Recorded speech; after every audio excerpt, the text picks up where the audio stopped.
Well, I got into filmmaking actually through the path of community organizing.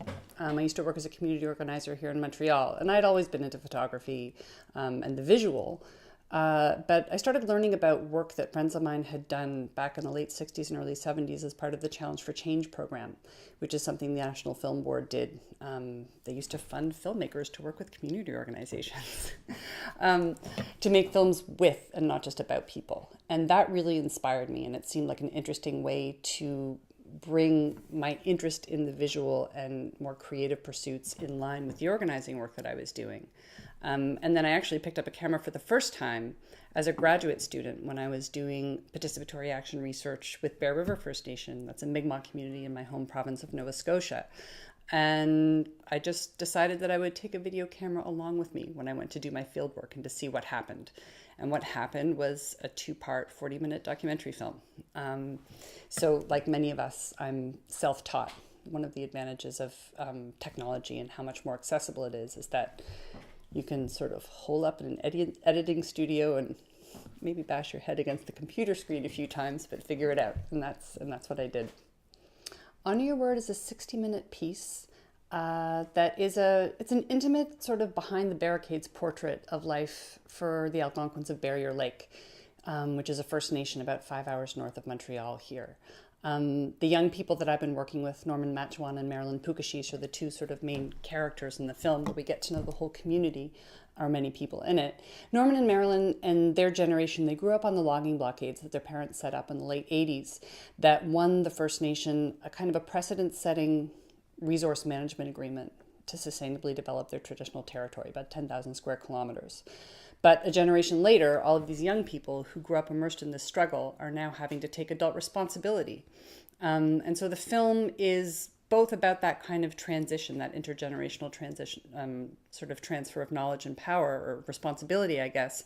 But it's also about the vision that's guiding the struggle and the connection to the land and the way of life that people there are so determined to defend. Okay. Well, what's driving this film is, I met the Algonquins of Barrier Lake back in October of 2008. I went up as part of a small group of activists here in Montreal that were going to stand in solidarity with them on a highway blockade that they were making to demand the government implement and honor this agreement that they had signed. And it was one of those days that was so dramatic and so outrageous. I had never seen riot cops gas elders and children before. And it really kind of taught me something about the political fabric of this country and the determination of the state to disregard Indigenous rights if they get in the way of resource development. And it's one of those moments that you can't really walk away from without feeling a responsibility to be accountable to that once you've learned it, especially when you've made these sort of human connections with people whose lives are on the line. And so I think what's driving me in this project is to share with people the sort of profound sense of inspiration that I've gained from getting to know people there, and the kind of dignity and courage that they have to fight this fight against all odds. But it's also a sense of responsibility as part of Settler Canada to be accountable to those power relations and to try to do what I can to hold my government to account. Why documentary? Well, I think the power of documentary is that you can really bring people into a place and share with them a very powerful emotional experience and have them really get to know people in ways that you can't through photography, that you can't through writing. And so, and the camera for me has also just been this kind of incredible passport that's brought me to these wonderful places to get to know these incredible people. So why documentary is both, I think it's power as a medium to have people feel things and not just learn facts. And it's also just a practice that I am quite passionate about. I think for me, I'm a political artist, and it's a political sense of commitment and curiosity that drives my work.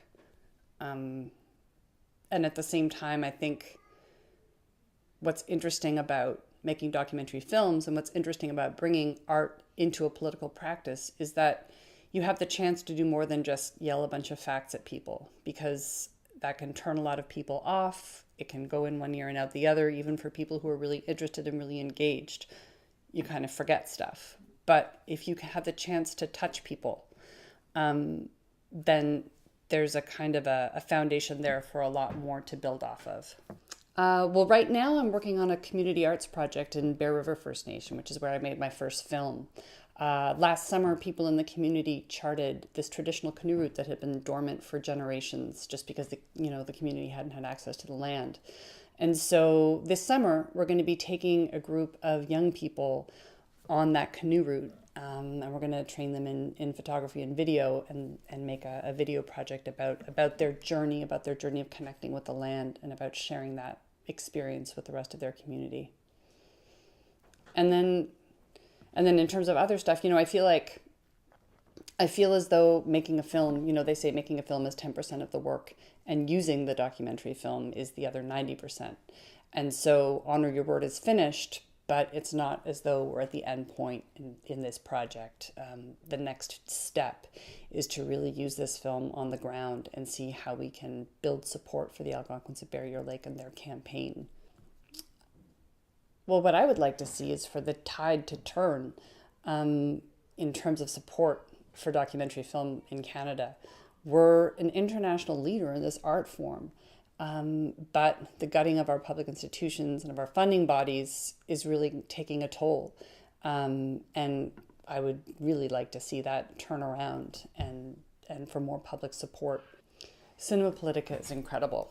I moved to Halifax 3 years ago after living in Montreal for 17, and I miss Cinema Politica so much. Where else do 500 to 700 people come together every Monday night to watch a political film? It's incredible.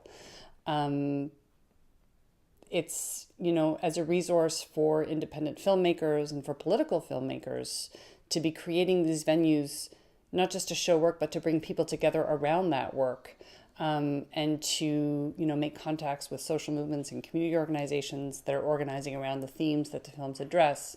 It's just really special, really unique, and so important. I'm really excited about the premiere of Honor Your Word tonight. We have 2 or 3 van loads of people who are coming down from the community to be there to speak with the audience afterwards and feel the support of hundreds of people in a room. Because, they're up there on the land, but a lot of time in isolation. And so to be able to come to the city and feel the love from so many people is really something that's special and something that's very exciting. I'm hoping that we can use tonight to really build support for the community and where they're at right now. And, this film has been, it's been in the works now for, I guess, 5 years. So it's really exciting to be able to share it with the hometown crowd.